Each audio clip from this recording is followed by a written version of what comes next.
বসুন, মাটিতে বসুন, মাটিতে বসুন। একদিন তো আপনাকে কবরে যেতে হবে। বসুন, মাটিতে বসুন, একদম মাটিতে বসুন। দেখাই দিন যে আমরা এলাকাবাসী কথা কাছে ঠিক আছে, আমরা মুনাফিক না, আমরা মোমেন, কথা বলেন ঠিক আছে। একদম মাটিতে বসেন। একদিন এই ঘরটা মাটিরই হবে, আজীবন সেই ঘরে পরে থাকতে হবে। যারা 100 বছর আগে চলে গেছে তারা এখনো সেখানে পড়ে আছে। আমাদেরকে সেই জায়গাটা হাত ছাড়ি দিচ্ছে, আমাদেরকে যেতে হবে। কথা বলেন ঠিক কিনা? আমার ভাইয়েরা, আমার বন্ধুগণ, এবার একটু আপনারা পিছনে যারা আছেন ব্যারিকেড দিয়ে রাখেন, যেন আর কেউ ঢুকতে না পারে। আজকের মাহফিলের মহান মুর্শিদ যিনি এসেছেন, তিনি আপনাদেরকে নিয়ে মাগরিবের পর এশারের পর হয়তো তালিম তারবিয়ত দিয়েছেন অনেকক্ষণ। নিঃসন্দেহে তিনি বিদায় বেলা আপনাদেরকে নসিহত দিয়ে সবার কাছ থেকে সবার যেন দোয়া করবেন।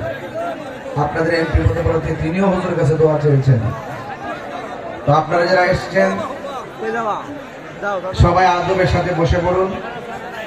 আপনারা বাসের ওই পাশে থাকবেন, বাসের ওই পাশ থেকে দেখবেন, বাসের ভিতরে আর ঢুকবেন না।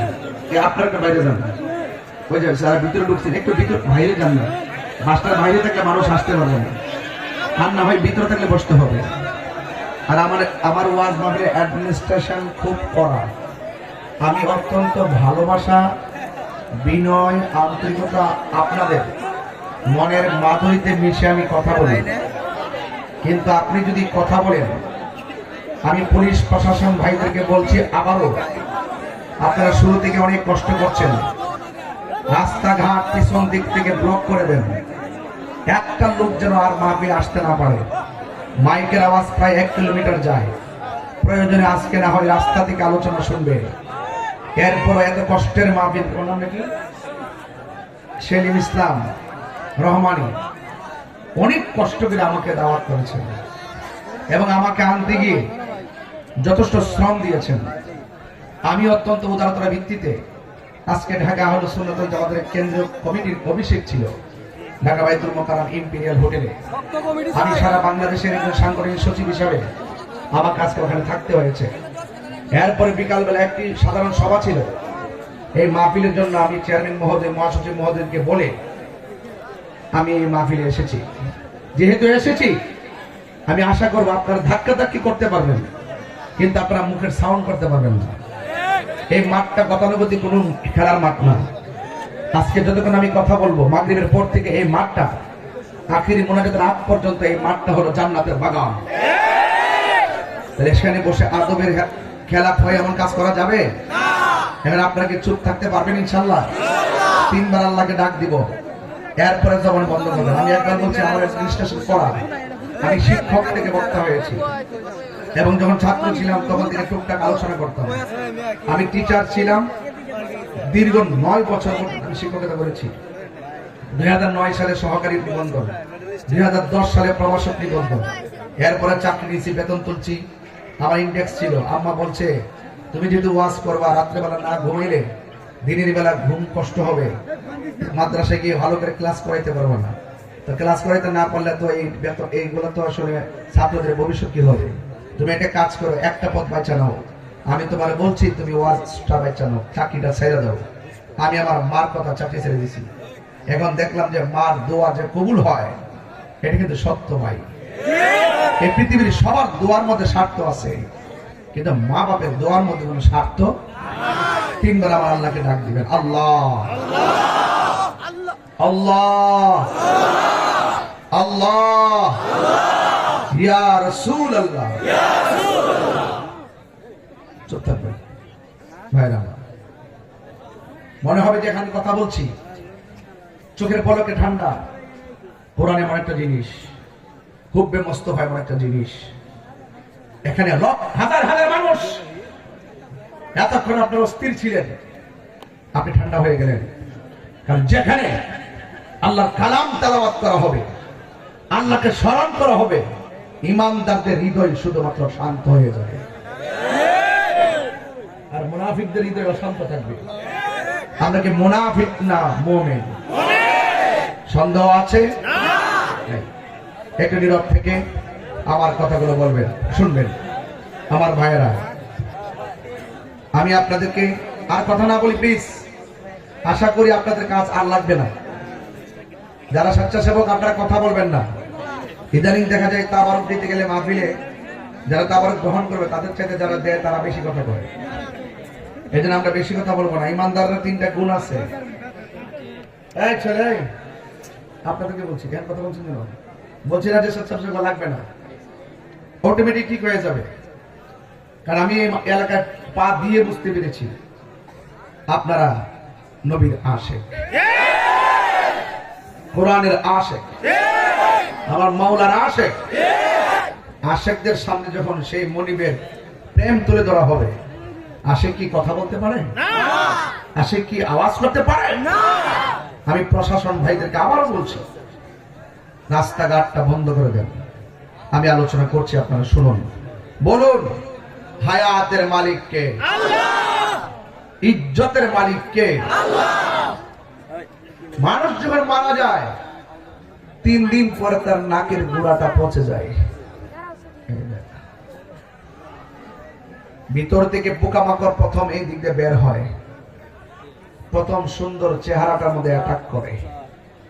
এই জন্য বলছে চেহারা নিয়ে গর্ব করো না। আপনার সে সুন্দর চেহারাটা একদিন জীর্ণ শীর্ণ হয়ে যাবে। বলুন, পরিবর্তনের মালিক কে?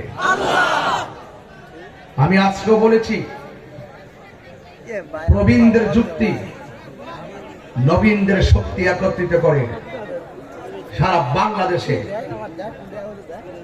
বিভাগ টু বিভাগ, মহানগর টু মহানগর, জেলা টু জেলা, উপজেলা টু উপজেলা আহলুস সুন্নাত ওয়াল জামাতের কার্যকর কমিটি বাস্তবায়ন করতে হবে। আমার জামালপুর একমত আছেন না? নাই? থানার নামটা কি? মাদারগঞ্জ থানা, মডেল থানা। আমরা একমত আছি না? নাই? এই কমিটি করতে রাজি আছি না? নাই? আপনার এলাকায় যদি আবার কখনো কমিটি করতে আসে, আপনাকে সহযোগিতা করবেন? জামালপুরবাসী সহযোগিতা করবেন? আমরা আহলুস সুন্নাত ওয়াল জামাত, ঠিক কি না বলেন? আহলুস সুন্নাত ওয়াল জামাত প্রতি পাড়ায় পাড়ায় গঠন করতে গিয়ে আমি একা পারবো নাকি? আপনাদের সহযোগিতা লাগবে। আপনাদের এলাকার সুন্নিয়ত আপনারাই ধরে রাখবেন, আপনার ঘর আপনি ঠিক রাখবেন। আমি কি ব্রাহ্মণবাড়ি থেকে বারবার আসতে পারবো? আমি যখন আপনাকে বলবো আপনি কমিটি করুন, আপনাকে প্রশ্ন করতে পারেন এটা কোন কমিটি? হ্যাঁ, এটা আহলুস সুন্নাত ওয়াল জামাতের কমিটি। যদি এটা প্রতিষ্ঠাতাকে আমি বলবো রহমাতুল লিল আলামিন। কথা বলে ঠিক কি না? আলাইকুম বিসুন্নতি ওয়া সুন্নাতিল খুলাফায়ে রাশিদিন আল মাহদিয়িন। রাসূল বলেন, আমার পথ, আমার সাহাবায়ে কেরামের পথ মতকে যারা ধরবে তারাই হলো হেদায়েত প্রাপ্ত। আর এই দলটা হলো আহলুস সুন্নাত ওয়াল জামাত। কথা বলেন ঠিক কি না? তাহলে আমি আপনাদের সহযোগিতা চাই। আপনার এলাকায় এলাকায় কমিটি করে করবেন। কেন করবেন? প্রশ্ন করবেন, হুজুর আপনি যে সংগঠনের সাংগঠনিক সচিব হয়েছেন, সারা বাংলাদেশ কমিটি করবেন, এই কমিটির কাজ কি? আমি পরিষ্কার ভাষায় বলতে চাই, এই কমিটির কাজ প্রধানত থাকবে 4টা। 1 নম্বর, সেই কমিটির কর্মী আল্লাহর ইবাদত করবে। 2 নম্বর, সে জীবনের চাইতে আমার নবীকে বেশি ভালোবাসবে। 3 নম্বর, সে আউলিয়া কেরামের সোহবতে যাবে। 4 নম্বর, মা বাবার খেদমত করবে। এরপরে কাজ কি? আপনার ছেলে নেশা করবে না, আপনার ছেলে যেন হারাম পথে দাবিত হতে না হয়। এবং এই শুধু আমি কেন, আহলুস সুন্নাত ওয়াল জামাতের আরো জনপ্রিয় উলামায়ে কেরাম আছে। ওই উলামায়ে কেরাম আপনার এলাকায় যখন কমিটি হবে, ওই উলামায়ে কেরামদেরকে আপনি এলাকা পেতে অনেক সহজ হবে। আজকে যিনি এসেছেন তিনি আমাদের একজন অভিভাবক, আমাদের দিক নির্দেশক, তিনি একজন মুর্শিদ, তিনি একজন পীর, তিনি একজন সুদক্ষ সাংগঠনিক। সারাটা জীবন এই শান্তির জন্য, সুন্নিয়তের জন্য ত্যাগ তিতিক্ষা দিতে দিতে শেষ সময় আসছে। এরপরও তিনি এখনো নওজোয়ানদের মতো সুন্নিয়তের কাজ করছে। কথা বলুন ঠিক? সেলিম আমি শুনেছি মাদ্রাসা করেছে, করবে, এখানে সামনে মনে হয় করবে না। এই মাদ্রাসাটা যদি হয়, কবরস্থানের পাশে যদি হয়, এই ছাত্রগুলো কবর জিয়ারত করলে আপনার মনে কেমন লাগবে? আরে কথা বলে না, কেমন লাগবে? একটা মাদ্রাসা এলাকায় দরকার আছে না? আমি ব্রাহ্মণবাড়ি থেকে আসছি, আমি কি 100 জন না একজন? সামনে কতজন? 100 জন। কিন্তু বোন এবার না বেড়া এর লেগে হয়েছে মাদ্রাসা লাগবো একজন শিখবা লেগে, একজন যদি অবস্থা হয় আলিফ বা তাসাদের কি অবস্থা, এতগুলো মানুষের 100 জন বলে পাগল নাকি?